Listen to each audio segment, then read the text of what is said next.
खुलुमबाई मा खबर माघ बिहू आरु माघ दोमासीर शुभेच्छा आरु मरोम जोनाइशु। असम के राज्यपाल लक्ष्मण प्रसाद आचार्य जी, मुख्यमंत्री हिमंता बिस्वा शर्मा जी, केंद्र में मेरे सहयोगी सर्बानंद सोनोवाल जी, पवित्रा मार्गरीटा जी, असम विधानसभा के अध्यक्ष विश्वजीत दोईमारी जी, बोडोलैंड टेरिटोरियल काउंसिल के chief executive member Hagrama Mohilary ji, राज्य सरकार के मंत्रीगण, सभी गणमान्य नागरिक बंधु भगिनी और असम के मेरे भाइयों और बहनों, मेरा सौभाग्य है कि मुझे असम की संस्कृति, यहां की बोडो परंपराओं को करीब से देखने का अवसर मिलता रहा है। प्रधानमंत्री के तौर पर जितना मैं असम आया हूं, पहले कोई पीएम नहीं आया है।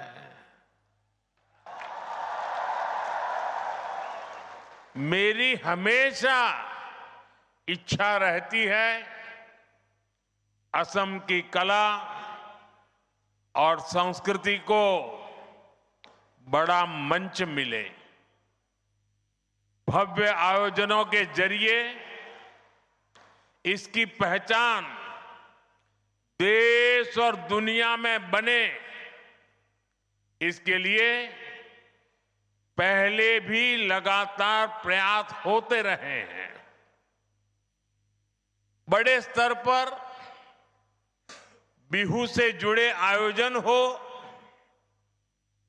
झुमोर बिनोंदिनी की अभिव्यक्ति हो,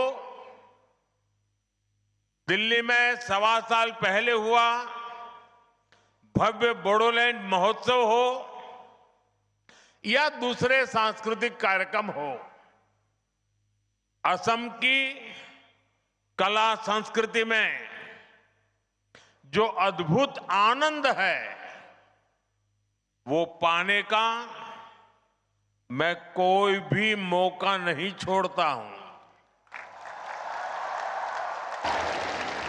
आज एक बार फिर बागुरुम्बा का ये आयोजन होने जा रहा है। ये आयोजन बोडो पहचान का जीवंत उत्सव है। ये बोडो समाज का, असम की विरासत का सम्मान भी है। मैं आयोजन से जुड़े सभी लोगों और विशेष रूप से सभी कलाकारों को शुभकामनाएं देता हूं, बहुत बहुत बधाई देता हूं। साथियों, बागुरुम्बा दहो ये केवल एक उत्सव नहीं है, एक माध्यम है हमारी महान बोडो परंपरा को सम्मान देने का। ये एक माध्यम है बोडो समाज की महान विभूतियों को याद करने का। बोडोफा उपेंद्रनाथ ब्रह्मा, गुरुदेव कालीचरण ब्रह्मा, रूपनाथ ब्रह्मा, सतीश चंद्र बसुमतारी, मोरादम ब्रह्मा, कनकेश्वर नरजरी ऐसे अनेक महान व्यक्तित्व रहे हैं जिन्होंने सामाजिक सुधार, सांस्कृतिक पुनर्जागरण और राजनीतिक चेतना को मजबूती दी है। इस अवसर पर मैं बोडो समाज के सभी महान व्यक्तित्वों को श्रद्धापूर्वक नमन करता हूं। साथियों, भाजपा असम की संस्कृति को पूरे भारत का गौरव मानती है। असम के अतीत, असम के इतिहास से ही भारत का इतिहास पूरा होता है और इसलिए भाजपा सरकार में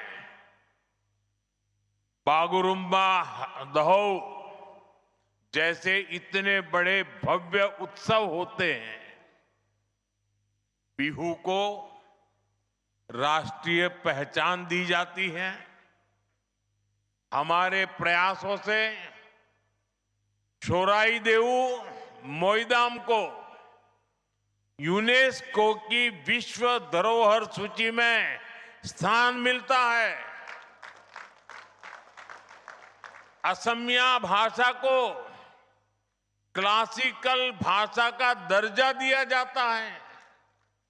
भाइयों बहनों, हमने बोडो भाषा को भी असम की एसोसिएट ऑफिशियल लैंग्वेज का दर्जा दिया है। बोडो भाषा में शिक्षा को मजबूत करने के लिए अलग निदेशालय की स्थापना भी की है। हमारे इसी कमिटमेंट के कारण बाथौ धर्मों को पूरे सम्मान के साथ मान्यता मिली है। बाथौ पूजा पर स्टेट हॉलिडे घोषित किया गया है। ये भाजपा ही है जिसकी सरकार में एक और महायोद्धा लसीत बोरफुकन की भव्य प्रतिमा स्थापित होती है तो साथ ही बोडोभा उपेंद्रनाथ ब्रह्मा की प्रतिमा का भी अनावरण होता है। इसी तरह श्रीमंत शंकर देव की भक्ति और सामाजिक समरसता की परंपरा, ज्योति प्रसाद अग्रवाला जी की कला और चेतना, भाजपा सरकार असम की हर विरासत, हर गौरव का सम्मान अपना सौभाग्य समझती है। संयोग से आज ज्योति प्रसाद अग्रवाला जी की पुण्यतिथि भी में है। मैं उन्हें अपनी श्रद्धांजलि अर्पित करता हूं। साथियों, आज जब मैं यहां आया हूं तो मेरे मन में कितना कुछ चल रहा है। मैं ये सोचकर भावुक भी हो रहा हूं कि मेरा असम कितना आगे बढ़ रहा है। एक समय जहां आए दिन रक्तपात होता था, आज वहीं संस्कृति के अद्भुत रंग सज रहे हैं। एक समय जहां गोलियां की गूंज थी, आज वहां खाम और सिफुंग की मधुर ध्वनि है। पहले जहां कर्फ्यू का सन्नाटा होता था, आज वहां संगीत के सुर गूंज रहे हैं। पहले जहां अशांति और अस्थिरता थी, आज वहां बागुरुम्बा की ऐसी आकर्षक प्रस्तुतियां होने जा रही है। ऐसा भव्य आयोजन ये केवल असम की उपलब्धि नहीं है, ये उपलब्धि पूरे भारत की है। असम के इस बदलाव पर हर देशवासी को गर्व है। साथियों, मुझे संतोष है कि मेरे असमिया लोगों ने, मेरे बोडो भाई बहनों ने इसके लिए मुझ पर भरोसा जताया। आपने डबल इंजन सरकार को शांति और विकास की जो जिम्मेदारी दी, आपके आशीर्वाद से हमने उसे पूरा करके दिखाया। 2020 के बोडो शांति समझौते ने वर्षों से चले आ रहे संघर्ष पर विराम लगाया। इस समझौते के बाद भरोसा लौटा और हजारों युवाओं ने हिंसा का रास्ता छोड़कर मुख्य धारा को अपना लिया। समझौते के बाद बोडो क्षेत्र में शिक्षा और विकास के नए अवसर तैयार हुए। शांति केवल कानून व्यवस्था तक सीमित नहीं रही, बल्कि रोजमर्रा के जीवन का हिस्सा बनी। और इसमें आपके प्रयासों की सबसे बड़ी भूमिका रही। साथियों, असम की शांति, असम का विकास और असम का गौरव, इन सब के केंद्र में अगर कोई है तो वो असम का युवा है। असम के युवाओं ने शांति स्थापना के लिए जो राह चुनी है, उसे मैं और हमें सबने उज्जवल भविष्य तक लेकर जाना है। शांति समझौते के बाद से ही हमारी सरकार बोडोलैंड के विकास के लिए लगातार काम कर रही है। सरकार ने पुनर्वास की प्रक्रिया तेज गति से आगे बढ़ाई है। हजारों युवाओं को करोड़ों रुपए की आर्थिक सहायता दी गई ताकि वो एक नई शुरुआत कर सके। साथियों, भाजपा सरकार के प्रयासों का नतीजा आज हम सभी के सामने है। मेरे प्रतिभाशाली बोडो युवा आज असम के सांस्कृतिक दूत बन रहे हैं। खेल के क्षेत्र में भी बोडो समाज के बेटे बेटियां नाम रोशन कर रहे हैं। वो आज नए विश्वास के साथ खुलकर नए सपने देख रहे हैं, अपने सपनों को पूरा कर रहे हैं और असम के विकास को भी गति दे रहे हैं। साथियों, जब हम असम की कला, संस्कृति और पहचान का सम्मान करते हैं तो कुछ लोग ऐसे भी हैं जिन्हें तकलीफ हो जाती है। आप सब जानते हैं, असम का सम्मान किस पार्टी के लोगों को अच्छा नहीं लगता? जवाब एक ही है, कांग्रेस पार्टी। वो कौन सी पार्टी है जिसने भूपेन हजारिका जी को भारत रत्न देने का विरोध किया था? कांग्रेस पार्टी।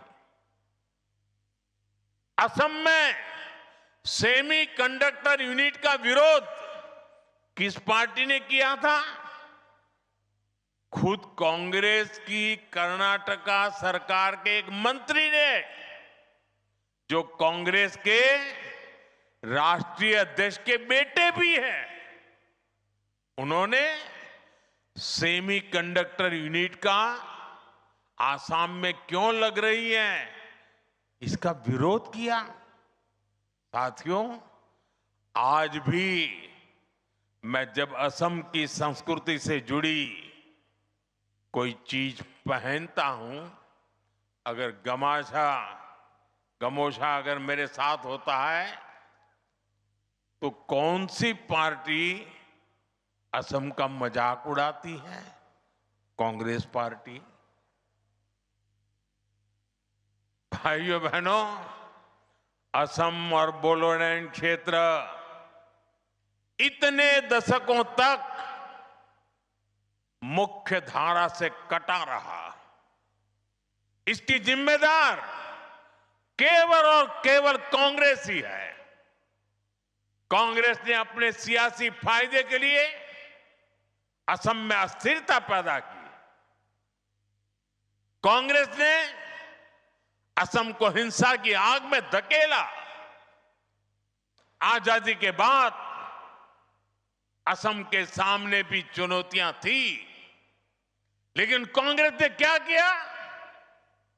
कांग्रेस ने उन समस्याओं के समाधान खोजने की जगह उन पर सियासी रोटियां सेकी।